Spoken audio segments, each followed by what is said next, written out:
ರವಿಕುಮಾರ್ ಸಾಹೇಬ್ರೆ ಹಾಗೂ ಭವ್ಯ ಸಮಾಜದ ಮುಖಂಡರು ಹಿರಿಯರು ಆದಂತ ರವಿಮಕ್ಳಣ್ಣವರೇ, ಈ ಬಾರಿಯ ರಜತ ಮಹೋತ್ಸವ ಕಾರ್ಯಕ್ರಮ ನಮ್ಮ ಸಮಾಜದ ಲೀಡರ್ಗಳೆಲ್ಲ ಹೇಳಿದ್ರು, ನಮ್ಮ ರಾಜ್ಯದಲ್ಲೇ ಗೌರವ ಪಡೆದಂತ ಕಾರ್ಯಕ್ರಮ ಅಲ್ಲ, ಇಡೀ ರಾಷ್ಟ್ರವೇ ಗೌರವಿಸ್ತಕ್ಕಂಥ ಕಾರ್ಯಕ್ರಮ ಆಯಿತು. ಹೊರಗಡೆ ಬಂದವರು ಬಹುಜನ ತುಂಬಾ ಜನ ಬಂದರು. ನಾವು ಸಹ ಸ್ವಲ್ಪ ಸಮಯ ಲೇಟ್ ಆಗಿ ಬಂದ್ವಿ. ಲೇಟ್ ಆಗಿ ಬಂದ ನಂತರ ಆ ವಾಹನ ನಿಲ್ಲಿಸೋ ಜಾಗದಲ್ಲಿ ನೋಡಿದ್ರೆ ಒಂದು ಸ್ವಲ್ಪ ಜಾಗನೂ ಇಲ್ಲ. ಯಾವುದೋ ಒಬ್ಬ ದೊಡ್ಡ ಪ್ರಧಾನಮಂತ್ರಿಗಳು, ದೊಡ್ಡ ರಾಷ್ಟ್ರ ನಾಯಕರುಗಳು ಬಂದು ಕಾರ್ಯಕ್ರಮ ಮಾಡ್ತಾರಲ್ಲ, ಅಂತ ದೊಡ್ಡ ಕಾರ್ಯಕ್ರಮ ಆಗಿತ್ತು. ಅವರೆಲ್ಲ 300 ರೂಪಾಯಿ 500 ರೂಪಾಯಿ ಕೊಟ್ಟು ಆ ಕಾರ್ಯಕ್ರಮಗಳು ಜನರನ್ನು ಕಲಿಸ್ತಾರೆ. ಸ್ವಾಮೀಜಿಗಳ ಒಂದೇ ಒಂದು ಆಹ್ವಾನ, ಒಂದು ಜಿಲ್ಲೆಗೆ ಬಂದ್ಬಿಟ್ಟು ನೀವು ನನ್ನ 25ನೇ ರಜತ ಮಹೋತ್ಸವ ಕಾರ್ಯಕ್ರಮಕ್ಕೆ ತಾವು ಬರಬೇಕು ಅಂತೇಳಿ ಏನು ಆಹ್ವಾನ ಕೊಟ್ಟಿದ್ರು, ಆ ಕಾರ್ಯಕ್ರಮಕ್ಕೆ ಯಾರು ಬರಲ್ಲ ಅಂತಿದ್ರು ಅಂತರೂ ಸಹ ಈ ಕಾರ್ಯಕ್ರಮಕ್ಕೆ ಬಂದ್ರು. ನಾವು ಅನ್ಕೊಂಡಿದ್ವಿ ನಮ್ಮ ಚಿಕ್ಕಮಗಳೂರು ಜಿಲ್ಲೆನಲ್ಲಿ ಅಷ್ಟೊಂದು ಹೆಚ್ಚಾಗಿ ಜನ ಬರಲ್ಲ, ಎಲ್ಲೋ ಬಂದ್ರೆ ಒಂದು 4 ಗಾಡಿ ತಗೊಳ್ಬೋದು ನಾವು ಅಂತ ಅನ್ಕೊಂಡಿದ್ವಿ. ಚಿಕ್ಕಮಗಳೂರು ಜಿಲ್ಲೆ ಜಿಲ್ಲಾ ಭವ್ಯ ಸಮಾಜ ಸಂಘಟನೆ ಮಾಡಿರ್ತಕ್ಕಂಥ ವಿಚಾರದಲ್ಲಿ ಏನಾದ್ರೂ ನಾವು ಪ್ರಯತ್ನ ಪಟ್ಟಿ ಮಾಡಿದ್ರೆ, ಉದಾಹರಣೆ ಹೇಳಿದ್ವಿ, ಬದಿ ನಾವು 10 ಬಸ್ ಅನ್ನ ತುಂಬಿಸಬಹುದು. ನಾವು ತಾಲೂಕು ಅಧ್ಯಕ್ಷಗಳಂತ ಮಾತಾಡಿದೆ, ಎಲ್ಲಾ ತಾಲೂಕಲ್ಲಿ ಮಾತಾಡಿದ್ರೆ 10 ಬಸ್ ತುಂಬೋದು ಬದಿ ಅಂತಂದೆ. ಅದಾದ ನಂತರ ಯೋಚನೆ ಮಾಡಿದ್ರೆ 21 ಬಸ್ಗಳ ವ್ಯವಸ್ಥೆ ಆಯ್ತು. 21 ಬಸ್ಗಳಲ್ಲಿ 1200 ಜನ, ಅಂದ್ರೆ 1100 ಜನ ಬಸ್ಗಳಲ್ಲಿ ಮತ್ತೆ 50-60 ಜನ ತನ್ನ ಸ್ವಂತ ಕಾರ್ಗಳಲ್ಲಿ, ಅಣ್ಣ ನನಗೆ ಬಸ್ ಸಾಕಾಗಿಲ್ಲ, ನನ್ನ ಕಾರಲ್ಲೇ ಬರ್ತೀನಿ ಅಣ್ಣ, ಅವ್ರು ಒಬ್ಬ ಬರೋದಲ್ಲೇ ತನ್ನ ಕುಟುಂಬರೆಲ್ಲ ಕರ್ಕೊಂಡ್ ಬಂದಿದ್ರು. ಬುದ್ಧ ಹೇಳಿದ್ರು, ನೀನು ಬರಬೇಕು, ನಿಮ್ಮ ಮನೇನೂ ಬರಬೇಕು, ನಿಮ್ಮ ಮನೇಲಿ ನಾಯಿನೂ ಬರಬೇಕು ಅಂತ ಹೇಳಿದ್ರು. ಅದೇ ರೀತಿ ನಮ್ಮ ಸಮಾಜ ಇವತ್ತು ಒಗ್ಗಟ್ಟಾಗ್ತಾ ಇದೆ. ನಾವೇನಾದ್ರೂ ಇದೇ ರೀತಿ ಆದ್ರೆ, ಇವತ್ತೇನು ಸ್ವಾಮೀಜಿ ಅವರ ಕಾರ್ಯಕ್ರಮದಲ್ಲಿ ಎಲ್ಲಾ ಪಕ್ಷದ ನಾಯಕರುಗಳನ್ನು ಕರೆದಿದ್ರು, ಬಿಜೆಪಿ, JDS, ಇನ್ನಿತರ ಎಲ್ಲಾ ಪಕ್ಷದವರು ಕರೆದಿದ್ರು.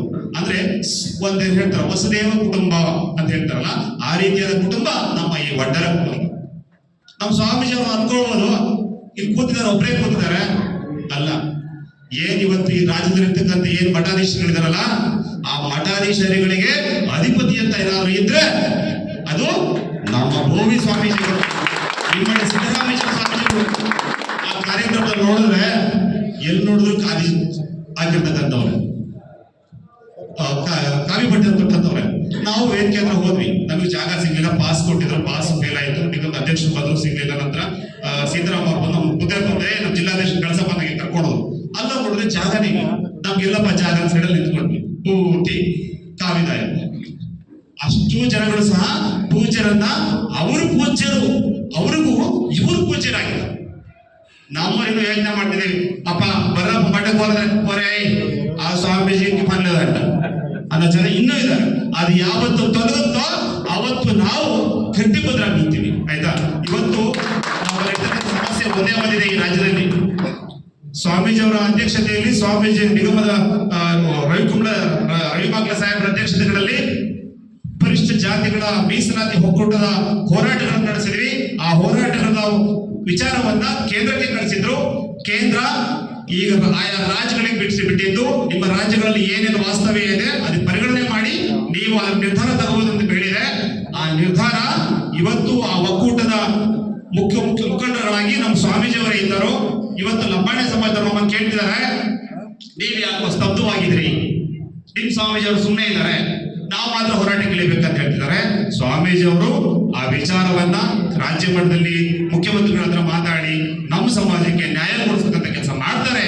ಮತ್ತೆ ಈ ಕಾರ್ಯಕ್ರಮ ಹೇಳಿದ್ವಲ್ಲ, ನನಗೆ ಪಾಸ್ ಸಿಗ್ಲಿಲ್ಲ, ಜಾಗ ಸಿಗ್ಲಿಲ್ಲ, ಊಟ ಸಿಗ್ಲಿಲ್ಲ ಅಂತಲ್ಲ, ಒಟ್ಟ ಹಸ್ತಿದ್ರು ಬೇರೆಯವ್ರು ಕೇಳಲ್ಲ, ಹಸ್ತಿದ್ರು ಬೇರೆ ಕೇಳಲ್ಲ, ನಿಯತ್ಕಾರ ಆದ್ರೂ ತನ್ನ ಹೊಟ್ಟೆಗೆ ಹೊಸವಾಗಿದ್ದು ಚಿಂತೆ ಇಲ್ಲ. ತಾನು ಹೋಗಿ ಬೇರೆ ಕಡೆ ಹೇಳ್ತಿದ್ದ, ನನ್ನ ಕಾರ್ಯಕ್ರಮ ಅಭೂತಪೂರ್ವ ಆಯ್ತು. ಟಿವಿ ಮಾಧ್ಯಮಗಳು ನೋಡ್ತಿದ್ದಂತ ಬೇರೆ ಪಕ್ಷದ ಬೇರೆ ರಾಜಕಾರಣಿಗಳೆಲ್ಲ, ಏನ್ ಸ್ವಾಮೀಜಿಗಳಪ್ಪ ನಿಮ್ಮವರು, ಏನ್ ಜನ ಸೇರಿಸಿದ್ರಪ್ಪ ನೀವು, ಆಡಿ ಹೊಗಳಿದ್ರು. ನಮ್ಮನ್ನ ನೋಡಿ, ನಾವ್ ಯಾರನ್ನ ನೋಡಿ ಹೊಗಳಬೇಕು, ನಮ್ಮ ಪೂಜ್ಯರನ್ನ ನೋಡಿ ಹೊಗಳಬೇಕು. ನಾವು ಪೂಜ್ಯರನ್ನ ನಾವೆಷ್ಟು ಮೇಲಕ್ಕೆ ಕಳಿಸ್ತೀವೋ, ಇಡೀ ರಾಜ್ಯದಲ್ಲಿರ್ತಕ್ಕಂಥ ಎಲ್ಲಾ ಕಾವಿದಾರಿಗಳ ಒಕ್ಕೂಟದ ಮಹಾ ಅಧ್ಯಕ್ಷರಾಗಿ ಮುಂದೊಂದು ದಿನ ನಮ್ಮ ಸ್ವಾಮೀಜಿಗಳು ಹಾಗೆ ಆಗ್ತಾರೆ. ಇದು ಶತಸಿದ್ಧ.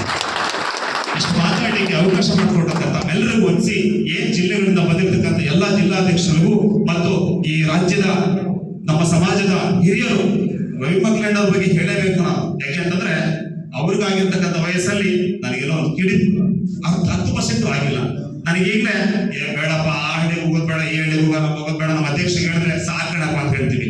ಆದ್ರೆ ಆ ವಯಸ್ಸಲ್ಲಿ ಇಂಥ ಕಾರ್ಯಕ್ರಮಕ್ಕೂ ಬೆಂಗಳೂರಿಂದ ಬಂದ ಇಲ್ಲ ತಾವು ಮಾಡ್ಕೊಳ್ಳಿ ಅಂತ ಹೇಳ್ಬೋದು. ಇಂಥ ಲೀಡರ್ಗಳು ಇರೋದ್ರಿಂದಾನೇ ನಮ್ಮ ಸ್ವಾಮೀಜಿಗಳು ಇನ್ನೂ ಇಂಥ ಕಾರ್ಯಕ್ರಮ ಹತ್ತಾರು ಮಾಡ್ತಾರೆ.